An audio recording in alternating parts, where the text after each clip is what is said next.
So good morning guys. तो चलिए start करते हैं आज के यानी कि 17 फरवरी के इंपॉर्टेंट करंट अफेयर्स को। देखिए हमारा पहला इंपॉर्टेंट प्रश्न क्या है। अभी हाल ही में किस बैंक के एमडी सीईओ को business standard banker of the year 2020-21 चुना गया? तो आंसर होगा आईसीआईसीआई बैंक। अच्छा, आईसीआईसीआई बैंक के एमडी सीईओ का नाम क्या है? आंसर होगा संदीप बख्शी। इनको अभी business standard banker of the year 2020-21 के रूप में चुना गया है। और आपको याद होगा अभी आईसीआईसीआई बैंक ने ही ऑनलाइन प्लेटफॉर्म ट्रेड इमर्ज को भी लॉन्च किया था। उसके अलावा याद रखना, स्विफ्ट जीपीआई इंस्टेंट सुविधा शुरू करने वाला विश्व का दूसरा और एशिया का पहला बैंक कौन सा बना था? ICICI bank.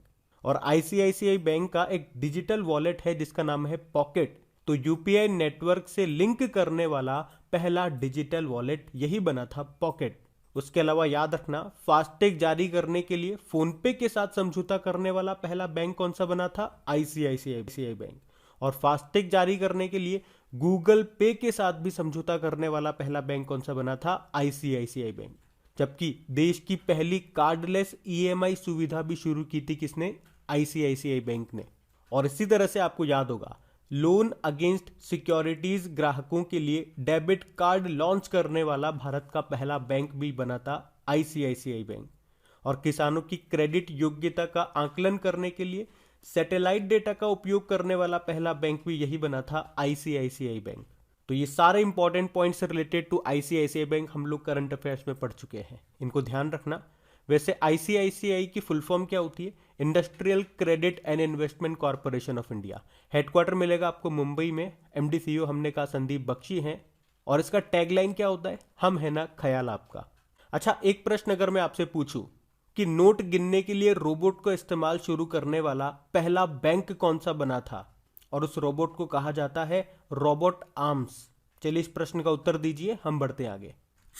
फिर बताइए, ये बड़ा इंपॉर्टेंट क्वेश्चन है कि अभी संध्या मुखोपाध्याय का निधन हो गया, वे क्या थी? तो आंसर होगा गायिका। और ये इंपॉर्टेंट क्वेश्चन मैंने आपको क्यों बोला? क्योंकि अगर डेली आप हमारे करंट अफेयर्स का लेक्चर पढ़ते होंगे तो इनका नाम आपने जरूर सुना होगा। आपको याद होगा हम लोगों ने पढ़ा था पद्म पुरस्कारों के बारे में, तब दो नाम हम लोगों ने अलग से पढ़े थे जिन्होंने ये सम्मान लेने से मना कर दिया था। कुछ याद आया? एक तो थे पश्चिम बंगाल के पूर्व मुख्यमंत्री बुद्धदेव भट्टाचार्य, उन्हें मिला था पद्म भूषण, लेकिन उन्होंने लेने से मना कर दिया था। और दूसरी यही थी संध्या मुखोपाध्याय, इन्हें मिल रहा था पद्म श्री, लेकिन इन्होंने भी इसे लेने से मना कर दिया था। ये एक बंगाली सिंगर थी। अच्छा, बात उठी है पद्म पुरस्कारों की, तो एक बार रिवाइज कर लेते हैं क्योंकि यहां से प्रश्न फंसेगा आपके एग्जाम में। हमने कहा इस बार भारत रत्न किसी को नहीं दिया गया। पद्म पुरस्कारों की बात करते हैं तो पद्म विभूषण होता है, पद्म भूषण होता है और पद्म श्री होता है। तो पद्म श्री मिला 107 लोगों को, पद्म भूषण मिला 17 लोगों को और पद्म विभूषण मिला 4 लोगों को। और ये 4 लोगों के नाम तो आपको याद रखने ही है। एक है प्रभा अत्रे, इनको कला के क्षेत्र में मिला था, महाराष्ट्र से इनका संबंध है। दूसरे थे राधेश्याम खेमका, मरणोपरांत इनको मिला, ये उत्तर प्रदेश से हैं, साहित्य और शिक्षा के क्षेत्र में इनको मिला। तीसरे कौन थे? जनरल बिपिन रावत, भारत के पहले चीफ ऑफ डिफेंस स्टाफ, मरणोपरांत मिल रहा है इनको भी, उत्तराखंड से इनका संबंध है सिविल सर्विस कैटेगरी में। और चौथे थे कल्याण सिंह, जो कि उत्तर प्रदेश के पहले पूर्व मुख्यमंत्री और राजस्थान के पूर्व गवर्नर भी रह चुके हैं, इनको भी मरणोपरांत मिल रहा है पब्लिक वेलफेयर में, लोक कल्याण के क्षेत्र में। तो ये 4 नाम हो गए, इनको याद रखना। पद्म भूषण की बात करेंगे, 17 लोगों को मिला। कुछ 5-7 नाम मैंने आपको याद करवाए थे। एक तो हो गए Ghulam Nabi Azad, public affairs category में मिला। एक राजीव महर्षि हो गए, सिविल सेवा में मिला। और एक सत्य नडेला है, माइक्रोसॉफ्ट के सीईओ हैं। उसी के साथ सुंदर पिचई है, गूगल के सीईओ, इनको भी मिला ये सम्मान। बाकी सीरम इंस्टीट्यूट ऑफ पुणे के जो अध्यक्ष हैं साइरस पूनावाला, उनको भी मिला ये सम्मान। और कौन सी कोविड-19 वैक्सीन बनाई थी इन्होंने? कोविशील्ड बनाई। और हमारे एक स्पोर्ट्स प्लेयर हैं देवेंद्र झाझरिया, पैरा खिलाड़ी हैं ये, इनका संबंध राजस्थान से है, भाला फेंकते हैं ये। अभी टोक्यो पैरालंपिक में भी भाला फेंका था और सिल्वर जीता था। एक संजय राजा राम का नाम भी याद रखना, मरणोपरांत मिल रहा है इनको, ये मैक्सिको से है। बाकी पद्मश्री पे आ जाओ तो टोटल 107 है। 107 तो याद नहीं रख पाओगे, कुछ 5-7 नाम मैंने आपको याद करवाए थे, ध्यान से सुनो।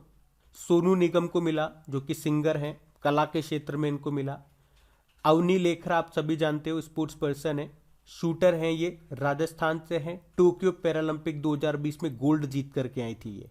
नीरज चोपड़ा की बात करें, भाला फेंकते हैं ये, टोक्यो पैरालंपिक में भी फेंका था। कितनी दूर फेंका था? 87.58 मीटर और गोल्ड जीता था। इन्हीं के सम्मान में तो हम भाला फेंक दिवस मनाते हैं।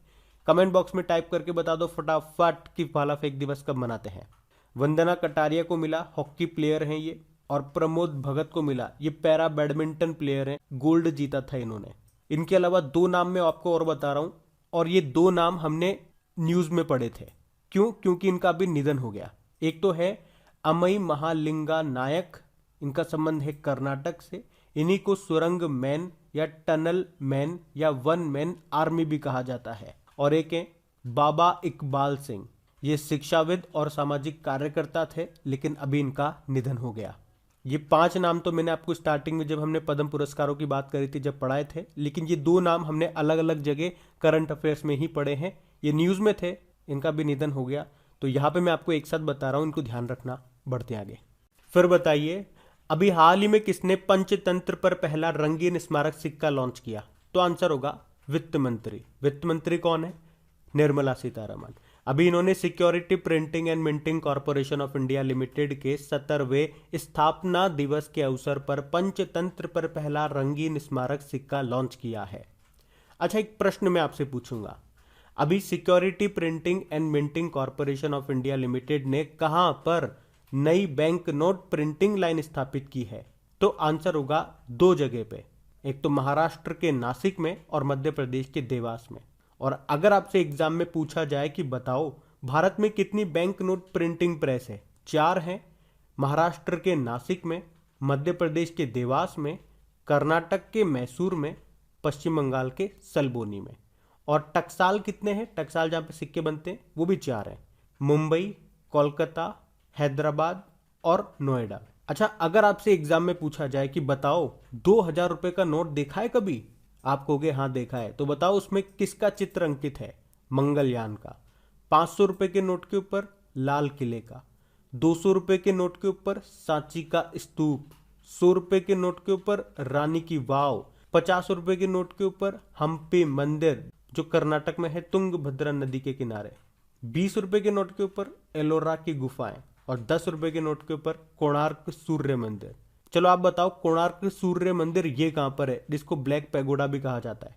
या आज का आपका होमवर्क प्रश्न हो गया। और सिक्के से एक और इंपॉर्टेंट प्रश्न आपको याद दिलाना चाहूंगा, चलो आप ही से पूछूंगा, बताओ अमेरिकी सिक्के पर दिखाई देने वाली पहली अश्वेत महिला का नाम क्या है? पढ़ा था हम लोगों ने और मैंने आपको मोस्ट इंपॉर्टेंट लगवाया था, तो नाम बताओ उनका। उनका नाम है माया एंजेलो, तो ये नाम भी ध्यान रखना। बढ़ते आगे। फिर बताइए, अभी हाल ही में सामाजिक न्याय और अधिकारिता मंत्रालय ने 2021-22 से 2025-26 के लिए भीख मांगने वाले और ट्रांसजेंडरों के कल्याण के लिए अभी कौन सी योजना शुरू की है? तो आंसर होगा स्माइल। अच्छा, हमारे social justice and empowerment minister कौन है? डॉक्टर वीरेंद्र कुमार हैं, जिन्होंने ही ये स्माइल योजना शुरू की है।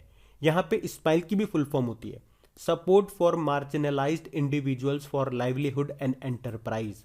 इसका उद्देश्य क्या है इस योजना का? तो ट्रांसजेंडर समुदाय और भीख मांगने के कार्य में लगे हुए लोगों को कल्याणकारी उपाय प्रदान करना।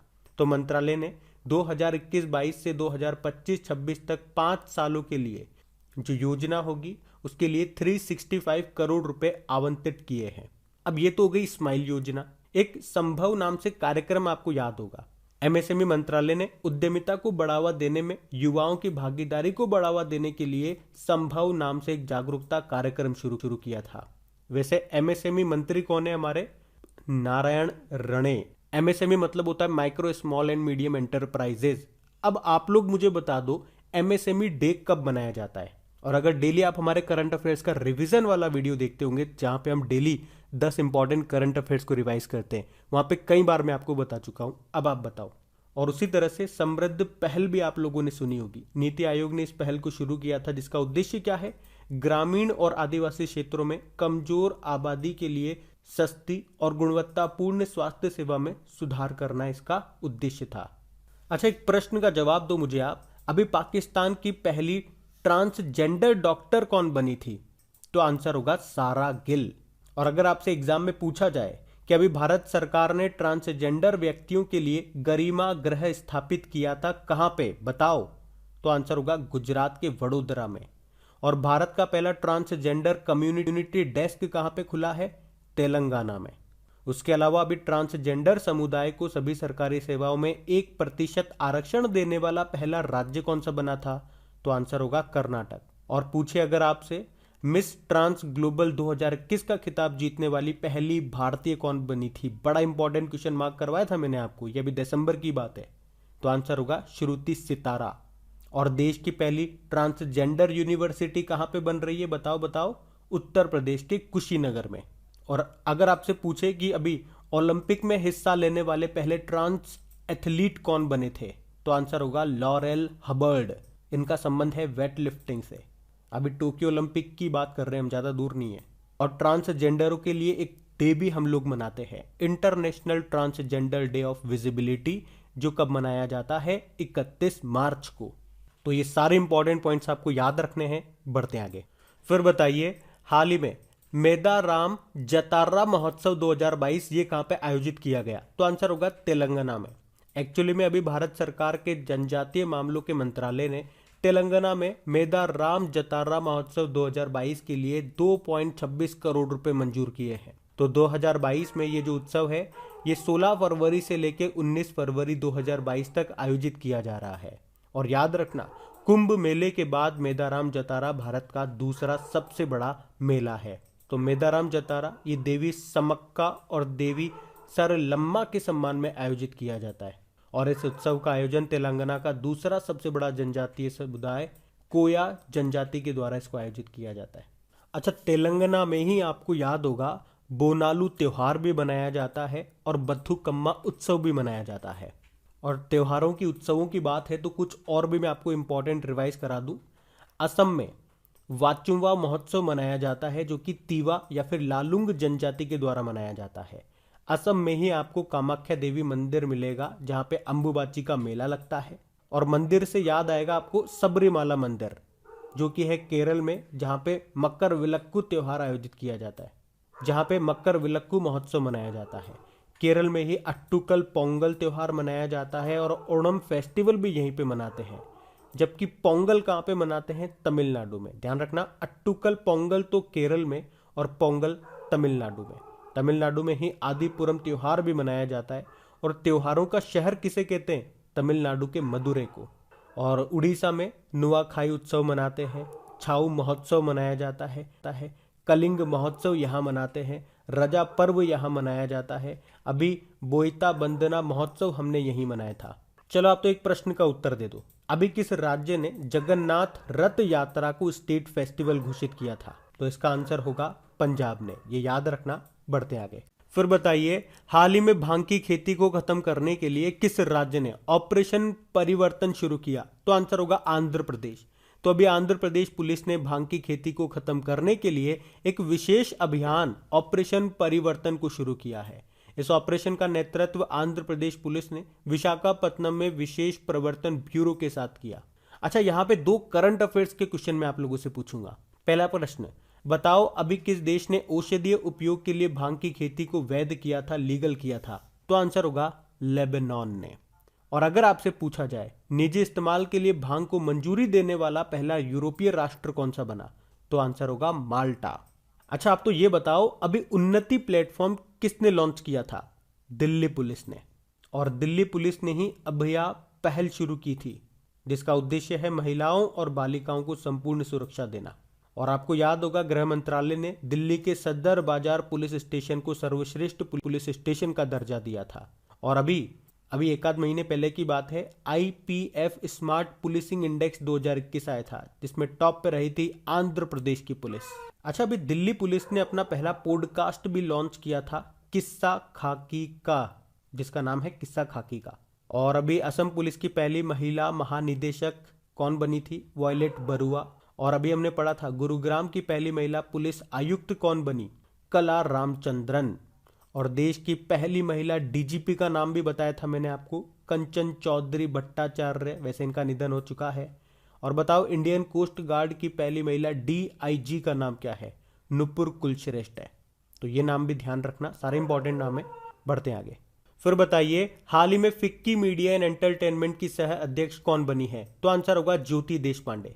तो अभी फिक्की ने वॉयकॉम 18 की सीईओ ज्योति देशपांडे को अपने मीडिया एंड एंटरटेनमेंट बोर्ड का सह अध्यक्ष को चेयर नियुक्त किया है, और ये पहली बार है जब मीडिया इंडस्ट्री से जुड़ी किसी महिला कार्यकारी को इस पद पर नियुक्त किया गया हो।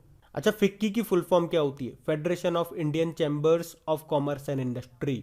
और आपको याद होगा अभी फिक्की के नए प्रेसिडेंट बने थे, कौन? संजीव मेहता। और फिक्की के डायरेक्टर जनरल भी नए बने थे, उनका नाम है अरुण चावला। बाकी धृति बनर्जी भी इंपॉर्टेंट नाम है, जियोलॉजिकल सर्वे ऑफ इंडिया की पहली महिला निदेशक बनी थी ये।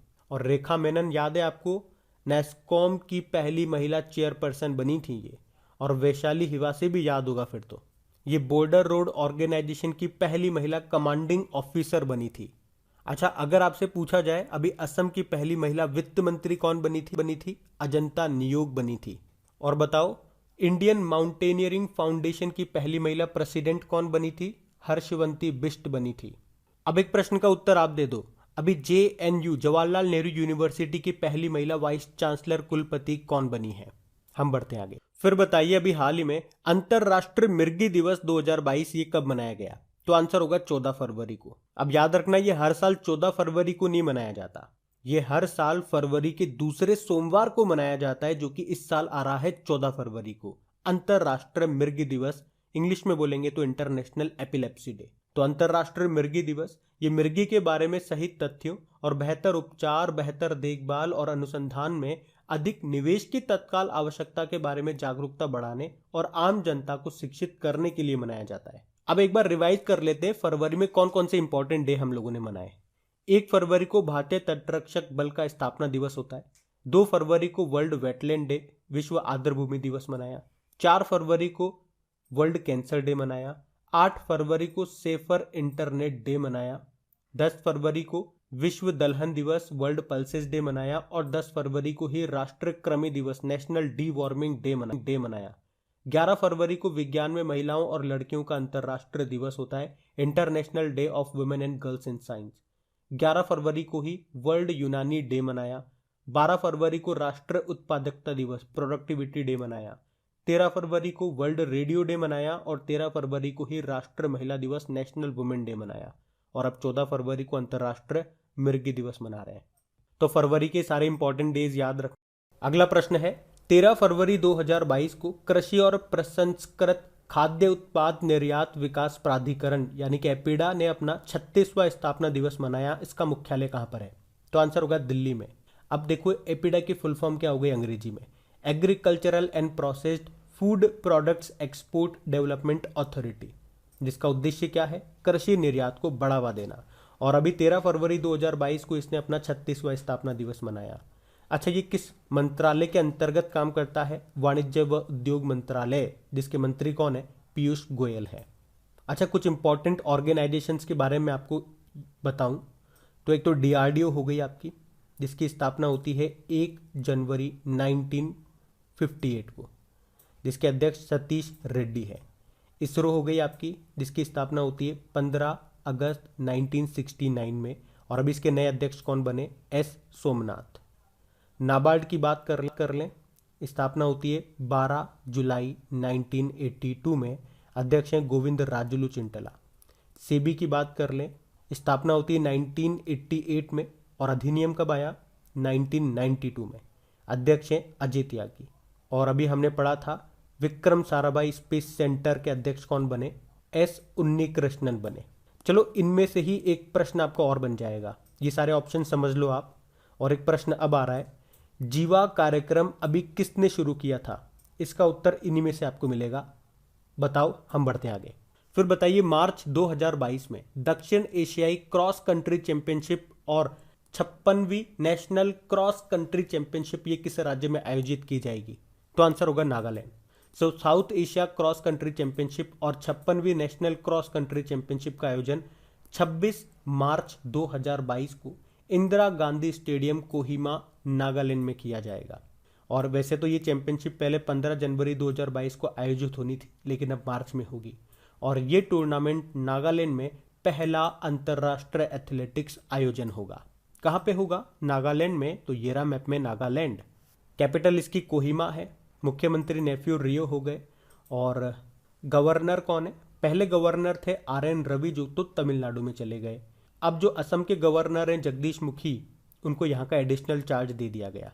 अभी आपको याद होगा नागालैंड ने वन धन योजना के तहत 7 राष्ट्रीय पुरस्कार जीते थे। और नागालैंड ने 100% साक्षरता का लक्ष्य कब का रखा है? चलो ये उत्तर आप ही को देना है। प्रश्न सुनो फिर से। नागालैंड ने 100% साक्षरता का लक्ष्य कब का रखा है? मैं आपको हिंट जरूर दूंगा।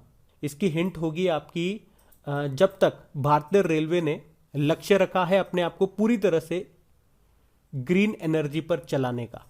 चलो ये तो बढ़िया हिंट मिल गई आपको, आंसर दे दोगे आप। उसके अलावा अगर पूछा जाए किस राज्य में भारत का 61वां नंबर का सॉफ्टवेयर प्रौद्योगिकी पार्क केंद्र खुला है? तो आंसर होगा नागालैंड में। और नुक्लू फॉर्म का नाम आपको याद होगा, जिन्हें मिला था व्हीटली अवार्ड 2021, जिसे ग्रीन ऑस्कर भी कहा जाता है, वो भी नागालैंड के ही है। तो ये याद रखना। बढ़ते आगे। फिर आपको बताना है अभी हाल ही में गेमिंग ऐप A23 के ब्रांड एम्बेसडर कौन बने? तो आंसर होगा शाहरुख खान। तो online skill gaming company head digital works के स्वामित्व वाले ऐप A23 ने शाहरुख खान को अपना ब्रांड एम्बेसडर बनाया है। बाकी अक्षय कुमार आपको याद होगा अभी उत्तराखंड के ब्रांड एम्बेसडर बने थे, उनसे पहले ऋषभ पंत भी बने थे। और संजय दत्त अभी किसके? अरुणाचल प्रदेश के ब्रांड एम्बेसडर बने थे। और गाइज एक्चुअली में कल मुझे आउट ऑफ स्टेशन जाना पड़ा था और वापस जब लौट के आए तो लेट नाइट हो चुकी थी, इसलिए मेरे पास समय कम रहा, इसीलिए आज मॉर्निंग में भी लेट हो रहे हैं। और लेट होने की वजह से आज मैं इसमें 11 इंपॉर्टेंट क्वेश्चन ही रख रहा हूँ। तो अब हम लोग फटाफट से बात कर लेते हैं कल के वीडियो में पूछे गए प्रश्न के उत्तर की।